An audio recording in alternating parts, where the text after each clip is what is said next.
Quem será o próximo Papa depois de Francisco? E Frei Gilson faz uma grave denúncia na Igreja Católica. Antes de começar esse vídeo, quero deixar uma dica para algumas pessoas que comentam, muitas vezes procurando ali o vídeo da chamada, que está aí a chamada do Frei Gilson, e muitas vezes você assiste 2 minutos e não encontra. Aí a dica que eu dou é você assistir o vídeo todo, antes de você comentar aí, cadê o Frei Gilson, Assiste o vídeo todo, depois você comenta, E nós temos que rezar pela saúde do Papa Francisco, que não está muito boa, Temos que rezar. Nós já estamos fazendo esse vídeo aqui com possíveis nomes de pessoas e de cardeais aí que podem ser papas. Tem até cardeais brasileiros que também podem ser papas. E aproveite a promoção dos nossos livros, que está a partir de R$10. E com o nosso novo livro também, novo lançamento, Defendendo a Fé Católica com a Bíblia, você vai poder ali dar respostas coerentes com aquilo que fala o magistério da Igreja e que está na Bíblia, de diversos assuntos. Um livro muito bom, você vai gostar bastante. Bom, amados, explicando um pouco o conclave. Quando um Papa falece ou renuncia, inicia-se um período conhecido como sé vacante, durante o qual o cardeal Carmelengo assume funções administrativas até a eleição do novo Papa. A escolha do novo líder da Igreja Católica ocorre através de um conclave, onde apenas cardeais com menos de 80 anos têm direito a voto. O processo é secreto e pode incluir várias rodadas de votação até que um candidato receba 2/3 dos votos. O conclave é o sistema eleitoral usado pela Igreja Católica para eleger um novo Papa. O termo conclave vem do latim conclaves, que significa com chave, referindo-se ao isolamento dos cardeais durante o processo eleitoral. O conclave é iniciado após a morte ou renúncia de um Papa. A Igreja Católica tem de 15 a 20 dias para organizar o conclave. A eleição é realizada pelos membros eleitores do Colégio de Cardeais, que se reúnem na Capela Sistina no Vaticano. Os cardeais eleitores ficam completamente isolados do mundo externo, sem acesso a notícias. Eles são acomodados em local chamado Domus Sanctae Marthae, ou Casa de Santa Marta. No primeiro dia do conclave é realizada uma eleição. Se nenhum candidato obtiver 2/3 dos votos, novas eleições são realizadas nos dias seguintes, com votações pela manhã e à tarde. Os cardeais devem escrever o nome de seu candidato em uma cédula, não podendo votar em si mesmos. São realizadas 4 eleições por dia, 2 delas pela manhã e 2 à tarde. A pessoa eleita como Papa deve conquistar 2/3 dos votos, 120 votos disponíveis no conclave. Se após 3 dias de votação não houver um eleito, os cardeais fazem um dia de orações e meditações. Esse ciclo se repete por 7 vezes. Caso não haja um Papa eleito após várias rodadas, ocorre uma disputa final entre os 2 cardeais mais votados. A tradição para sinalizar o fim do conclave é o uso de fumaça que sai da chaminé da Capela Sistina. Fumaça preta indica que não houve eleição, enquanto fumaça branca sinaliza a eleição de um novo Papa.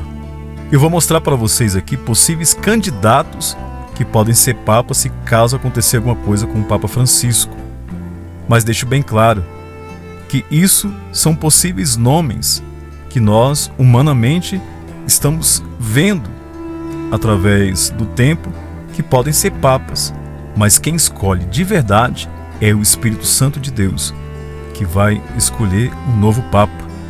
Muitas vezes esses nomes que vão ser falados aqui nesse vídeo, pode ser que nem sejam escolhidos. Pode ser que seja escolhido um Papa, um cardeal que ninguém imaginava que seria Papa. Por isso são possíveis nomes. Quem escolhe, repito, é o Espírito Santo.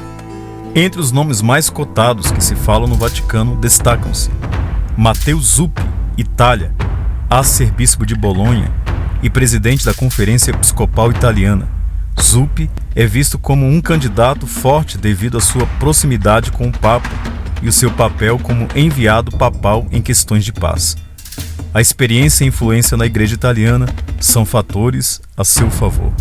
Luiz Antônio Tagle, Filipinas, arcebispo de Manila. Tagle é considerado um potencial candidato por sua popularidade e por ser visto como um continuador das reformas iniciadas por Francisco. Ele seria o primeiro Papa asiático, o que representaria uma mudança significativa na história da Igreja. E o cardeal Robert Sarah pode se tornar o primeiro Papa negro a reacender a disputa entre conservadores e progressistas no Vaticano. Se eleito, ele entraria para a história como o primeiro Papa negro, levando ao Vaticano uma visão que rejeita flexibilizações doutrinárias e combate a influência de ideologias externas na Igreja. Além do embate cultural, o cardeal defende um resgate das tradições litúrgicas, alertando para o risco de descaracterização dos ritos sagrados. Ele se opõe frontalmente às adaptações modernas da missa, alegando que a fé católica deve preservar sua essência e evitar influências externas que possam enfraquecê-la. E seria maravilhoso ele como Papa. E temos no Brasil Odilo Scherer e Dom João Braz de Avis. São também candidatos aí a serem papas. Por isso, amados, temos que rezar. Se algo acontecer com o Papa Francisco, se Deus o levar, nós já temos que rezar por esse conclave, porque terá um impacto muito grande na história da Igreja. A escolha do próximo Papa terá implicações significativas para a direção futura da nossa Igreja. E eu quero deixar aqui a denúncia do Frei Gilson, grave, que ele faz nesse vídeo. Eu peço até que você compartilhe esse vídeo. É uma denúncia gravíssima sobre o sede vacantismo que tem tomado conta da Igreja. Veja, você está falando de pessoas que não estão reconhecendo a Igreja de Cristo. Quando é que a gente parou de acreditar que em Pedro está a Igreja de Cristo? Pedro, depois daqui, vai negar. Pecado gravíssimo. Então, desde quando a gente começou a acreditar que papas não terão pecados? Então, quer dizer que o Frei Gilson é padre porque ele não tem pecado nenhum? E para as pessoas que acham que o pecado de um homem é capaz de destruir uma igreja, essa igreja seria muito fraca para um pecado de um homem conseguir destruir toda uma igreja. Então, amados, rezemos pela Igreja, rezemos pela saúde do Papa Francisco. Rezemos para que Deus possa guiar a Igreja, se caso aconteça alguma coisa com o Papa Francisco, para nós termos aí um Papa que seja escolhido pelo Espírito Santo de Deus. Salve Maria Imaculada, que viva Cristo Rei. Por fim, o meu imaculado coração triunfará. Você já ouviu alguém dizer que a Igreja Católica não segue a Bíblia? Ou que suas doutrinas são invenções humanas? Se você já se deparou com esses questionamentos, este livro é para você. No livro Defendendo a Fé Católica com a Bíblia, mostramos como cada ensinamento da Igreja está fundamentada na Palavra de Deus. Nesse livro são abordados os principais temas discutidos principalmente entre católicos e protestantes e mostra como a verdade da fé católica é plenamente bíblica, com uma linguagem fácil de entender e com os temas mais discutidos, como Deus proíbe a confecção de imagens? A diferença entre a Bíblia católica e a protestante. Entenda qual é essa diferença. Quais são os irmãos de Jesus? E o versículo que afirma a virgindade de Maria. A prova bíblica de que Maria tinha um propósito de virgindade e que Jesus foi concebido unicamente pela ação do Espírito Santo. E a base bíblica para a doutrina do purgatório. A palavra purgatório não aparece na Bíblia, mas sua realidade está presente nas Sagradas Escrituras. A intercessão dos santos na Sagrada Escritura. A intercessão dos santos não é uma invenção da Igreja Católica, mas uma verdade bíblica. Em Apocalipse, por exemplo, 5:8, os anjos e santos oferecem a Deus as orações dos fiéis. No livro aprofundo outros textos bíblicos que vão enriquecer o seu entendimento. Onde se encontra a canonização dos santos na Bíblia? A Igreja não cria santos, mas apenas reconhece aqueles que viveram em santidade e estão no céu. Em Mateus 16:19, Jesus dá a Pedro as chaves do reino dos céus, concedendo à Igreja a autoridade para ligar e desligar. E por último, Santa Maria, Mãe de Deus. Muitos rejeitam o título de Mãe de Deus, mas a Bíblia confirma essa verdade. E você vai entender como através deste livro. Que este livro sirva como um instrumento de formação para todos aqueles que desejam defender e aprofundar sua fé católica. E que, ao refutarmos erros, saibamos sempre fazê-los com amor, buscando não apenas corrigir, mas também edificar e conduzir nossos irmãos separados à plenitude da verdade em Cristo Jesus. Lançamento do livro A Grande Tribulação.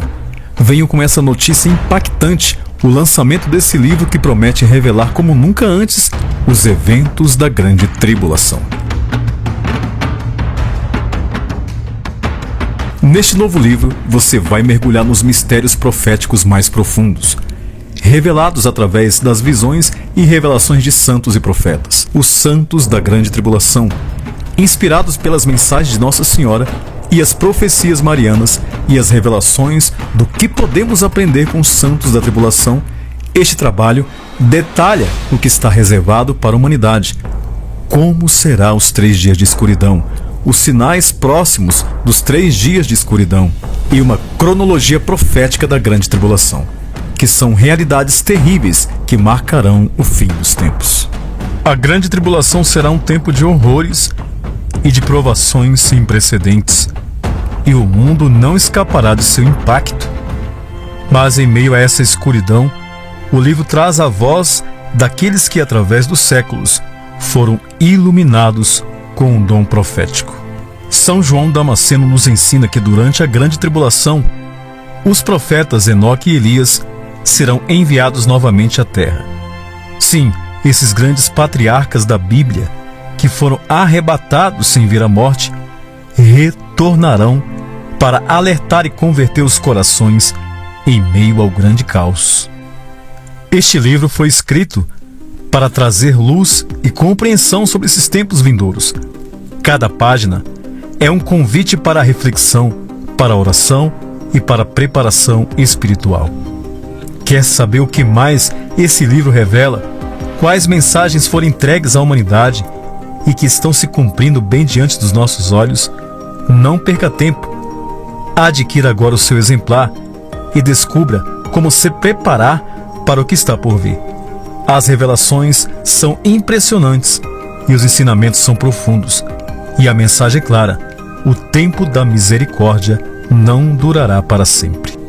Para você adquirir este livro, basta clicar no link que está na descrição do vídeo e também fixado nos comentários. Adquira e também dê de presente para pessoas que você sabe que ainda estão dormindo um sono espiritual e não tem ideia do que está por vir. Salve Maria Imaculada e que viva Cristo Rei. Nesse livro trago revelações surpreendentes dos profetas que Deus escolheu para nos conduzir.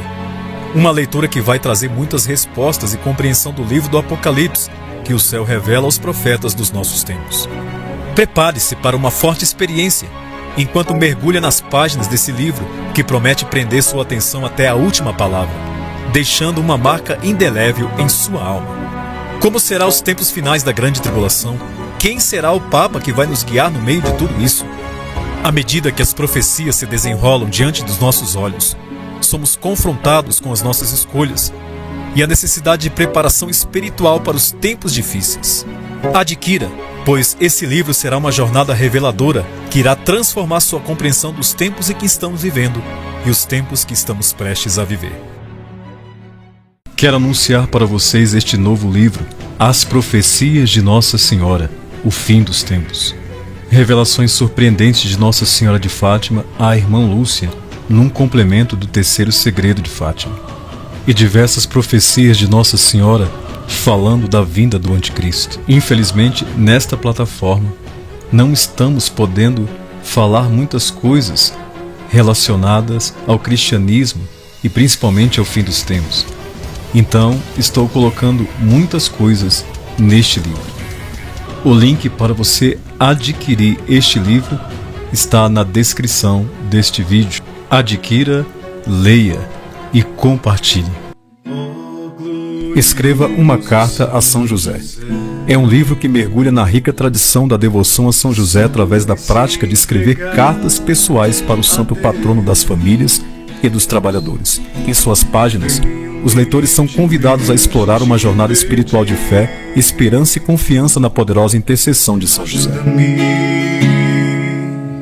Abrir meu coração ao Senhor. Nesse livro, falo de como e onde surgiu essa devoção e quem a fez pela primeira vez alcançando uma graça.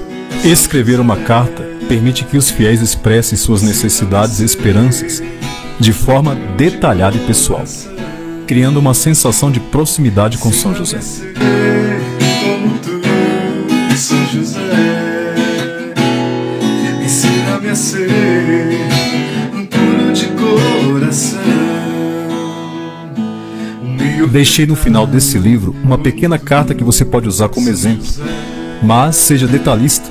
Se você quer uma casa, por exemplo, conte nessa carta a São José os detalhes da casa dos seus sonhos. Se você quer encontrar uma pessoa para se casar, conte em detalhes sobre as características que você quer nessa pessoa. Nesse livro, você ainda vai encontrar oração a São José em meio à tribulação, oração a São José por uma causa impossível e muitas outras orações que vão te ajudar. Diante de ti, ajuda-me a amar o Senhor. Você pode presentear uma pessoa que precisa muito alcançar uma graça e não sabe mais o que fazer. Como disse Santa Teresa de Ávila, não me lembro até agora ter suplicado a ele qualquer coisa que tenha deixado de receber. O link para você adquirir está na descrição desse vídeo. Adquira e escreva uma carta para São José. Ensina-me a ser como tu, São José. Ensina-me a ser puro de coração. Me ofertar como tu, São José. Você precisa alcançar um milagre urgente, uma causa impossível? Reze as 1000 súplicas a São José e creia na intercessão poderosa dessa oração, adquirindo este livro, As 1000 súplicas a São José. Basta você clicar neste link que está aparecendo. Louvado seja nosso Senhor Jesus Cristo. Meus amados irmãos, na medida em que as pessoas vão tomando consciência de toda essa desorientação que caracteriza o nosso tempo, de toda essa confusão que nós vemos instaurada na sociedade e que se reflete na vida dos indivíduos, na vida das famílias, à medida em que as pessoas de boa vontade vão adquirindo essa consciência, elas vão se colocando a questão, o que fazer? Porque não basta apenas constatar a situação catastrófica, observar as trevas. Nós precisamos encontrar uma saída, nós precisamos acender uma luz, buscar uma luz para que nós possamos sair desta situação e ajudar outros também, especialmente aqueles que estão debaixo da nossa responsabilidade, que é a situação dos pais em relação aos seus filhos, ou daqueles que têm o dever e a responsabilidade de ensinar, como é o caso, por exemplo, de catequistas, ou outros que estão no ensino, na missão, na evangelização. Meus amados irmãos, para ajudar aqueles que desejarem, nós estaremos ministrando um curso de catequese para pais e catequistas. O objetivo é ajudar os pais a formarem os seus filhos na fé, ensinar o conteúdo, também a metodologia e a espiritualidade. O que ensinar, como ensinar e como vivenciar a doutrina católica.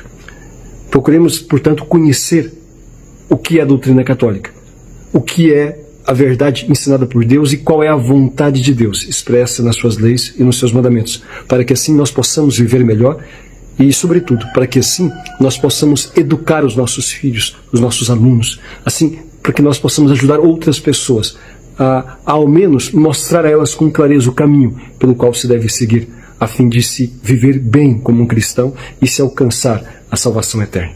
Aqueles que desejarem, o link para inscrição estará aí embaixo.